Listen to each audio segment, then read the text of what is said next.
Hello, YouTubers, friends, compatriots, bootlegger shills, escalators, peasants, vassals, spy masters. I'm a useful idiot, and today I want to talk about Israel and their connection to this whole NSA scandal, which is rather huge. In fact, one might suggest that the NSA is just another bitch for Israel, but I'm not one to characterize it like that. So anyway, I started focusing on a company called Amdocs because a friend of mine brought it up, and she actually works for a subsidiary of this company, and it turned out to be a real eye-opener. And then when I started doing research, the connections with all these other Israeli companies, and, a history that goes back quite a bit. And a lot of this history I'd been familiar with, but it's become all the more relevant now with all this NSA scandal going on. And there's a vast amount of information on this, and I'm only going to be scratching the surface. So I encourage anyone who finds this topic interesting or is skeptical of the details, look at more of the information that I will attach below as usual. And but that said, it's still going to be a fairly lengthy video and covering some interesting ground. So let's get down to this nefarious connection between Israel and spying in America. And the company Amdocs is one of Israel's largest companies. Its clients include America's top 25 phone companies.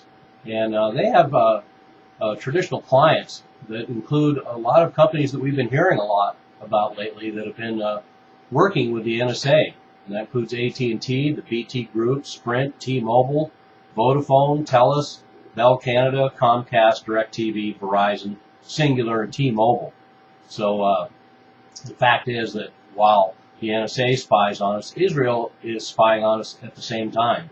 So we have the hunters hunting the hunted, and the hunted hunting the hunters globally in this spying surveillance network.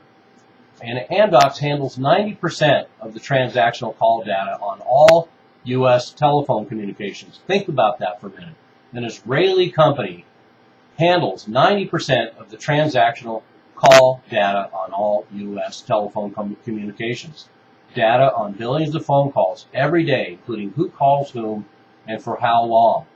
And this company is headquartered in Chesterfield, Missouri, and has over 20,000 employees. But half of those employees are in Israel, and their clients are spread over 50 countries. And even though they're based in Chesterfield, Missouri, they're registered in the island of Guernsey. So that gives them a certain amount of protection and anonymity, as well as being a good tax haven.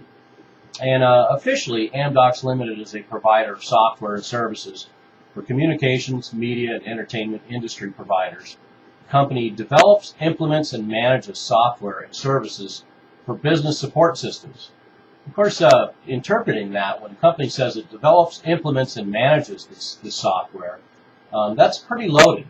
That means they develop the surveillance technology, they install it into their equipment, and then they continue to manage it after it's installed. In fact, just like all the backdoor surveillance that the U.S. surveillance industry, NSA and FBI, and all the intelligence industries in the United States, law enforcement, all demand backdoor software built into American technology. Now it turns out that just as one would suspect, we're getting equipment and technology from Israel that's already got backdoors built in it so Israel can spy on us. That's probably the same with a lot of stuff that we get from China as well. That's a topic for another video. The software systems support the customer lifecycle according to company material, revenue management, customer management, service and resource management, service delivery. And of course, that all sounds innocuous enough, but it turns out that this company grew very quickly in this explosion in the lucrative business of surveillance. The company was founded in 1982 as an offshoot of Golden Pages, the Israeli phone directory company, and then they became Arik Information.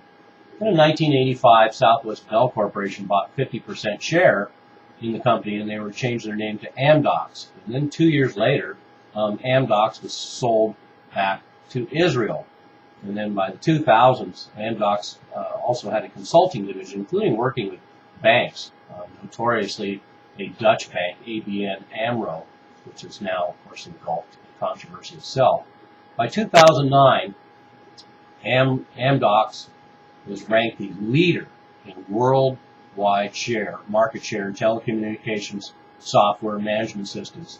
So that's saying something, and no wonder we should be concerned about the connection with the NSA and surveillance globally and in the United States and Israel, because this Israeli company is now the worldwide leader in market share in telecommunications software and management systems. Like I said earlier, they handle 90% of the transactional call data in the U.S. alone.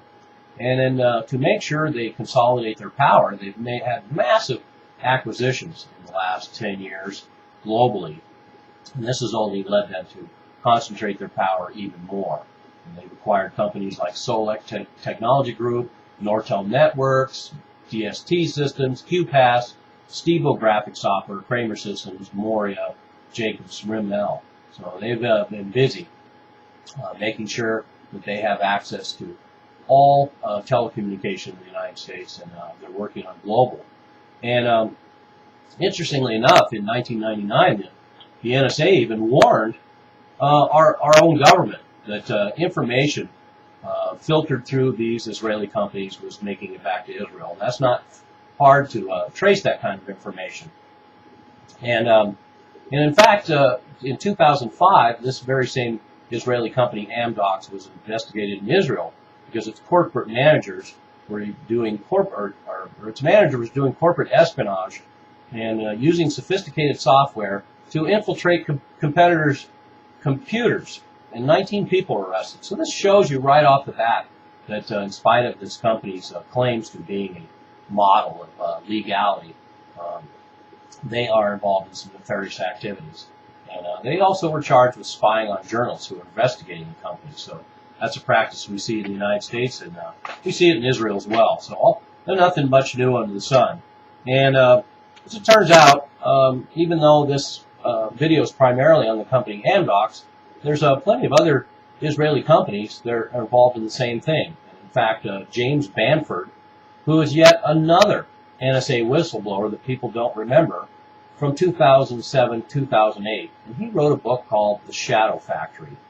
And he talks about the AT&T surveillance rooms and everything that everyone's talking about now. But he also talks about a lot of Israeli companies, and that includes Amdocs, but it also includes a company called Verint, the world leader in electronic communications interception, and another Israeli company called Naris, and an even more interesting company called NICE Systems, who are doing detecting, locating, monitoring, evaluating, and analyzing voice communication, which is a fancy way of saying every step of wiretapping. And the other thing about these Israeli companies that include all the ones I've talked about is they're generally funded by Israel, and a lot of them are staffed by ex-Israeli and probably present Israeli intelligence people. And this company NICE was formed in 1986, and it was almost all veterans of Israeli surveillance, including a group called Unit 8200. And their specialty is word spotting, emotion detection, talking pattern analysis, and state-of-the-art visualization. And they're another company, just like Amdocs. They capture the voice, email, chat, screen activity, and all essential call details. So all of these companies are facilitating the NSA in their data collection and are certainly equally as guilty of everything we're talking about. And needless to say, it's pretty disturbing that we have the Israeli government, supposedly a friend of the United States, doing a vast amount of spying and surveilling on the United States. So all the material that's available to the NSA is also going back to Israel. And no wonder that they have such an interaction with our foreign policy. Of course, they're going to want to know what our government officials are talking about, how our policies, what direction our policy is going in. And in fact, another whistleblower, a former CIA agent, Officer Giraldi, told us that that another Israeli company called Verint Incorporated handles most of the U.S. law enforcement wiretaps in this country. And he said that, quote, phone calls are intercepted, recorded, and transmitted to the U.S. by Berin. So they intercept the calls in Israel and then send them back to law enforcement agencies and intelligence agencies in the U.S., of course, after they glean the material that they need. And Berin is just like all these other Israeli companies. Their research and development is 50% funded by the Israeli government. And they were actually called Converse Infosys. In 1999, they changed their name to Berin because they were under investigation in the U.S. And like I say, called out by various whistleblowers here in the United States. And one of the methods they use, interesting, was a term called, quote, remote maintenance, unquote. And that's where they build in this backdoor access technology. And then remote maintenance is where they use that technology in order to continue to have information flow from the United States back to Israel. A very good indication of how aware our government is of this is not only are people that question this connection between the NSA and the United States surveillance and Israeli companies, they're generally chastised and or fired or blackballed. And this is a common practice in the United States, as we know. All whistleblowers are persecuted. And so anyone who challenges this complicity with Israeli agencies in surveillance in the United States is immediately chastised. So that also brings up questions about where is the allegiance in our government. Is it to the United States or is it to Israel? And a very, very glaring example of that is the fact that when Bill Clinton was being investigated, he actually warned Monica Lewinsky to be careful about sex talk on phone lines because the phones in the White House were tapped by, quote, foreign embassies, unquote. So you can't get a more direct indictment of what is going on than that. And in fact, once again, in this book that I mentioned, The Shadow Factory, over 24 intelligence, counterintelligence, and law enforcement officials came forward in the year 2000. They said a daring operation by Israeli intelligence had intercepted telephone and modem communications on some of the most sensitive lines of the U.S. government on an ongoing basis. So not only is the Israeli government and Israeli corporations assisting the United States in spying on its own population and participating in that collection of data, but the Israelis, of course, are using that same apparatus to spy on our own very government. And so they know our secrets. And this has led to a lot of interesting things, like a whole bunch of Israeli agents, Mossad agents, that were stopped in New York. All sorts of suspicious activities, both before, during, and after the attacks on 9/11 and on the World Trade Center, 9/11, 2001. And not only did a lot of these Israelis have connections with these very companies, but it's fully documented that a lot of these companies were the ones who bailed out these Israeli agents and got them back to Israel. So, like I say, this is just scratching the surface. But this touches on a number of topics that I will be covering further in future videos. One is the fact that this illustrates that, like so many other countries, Israel is a very strange friend for the United States to have. And many, including myself, would characterize them as no friend of the United States at all.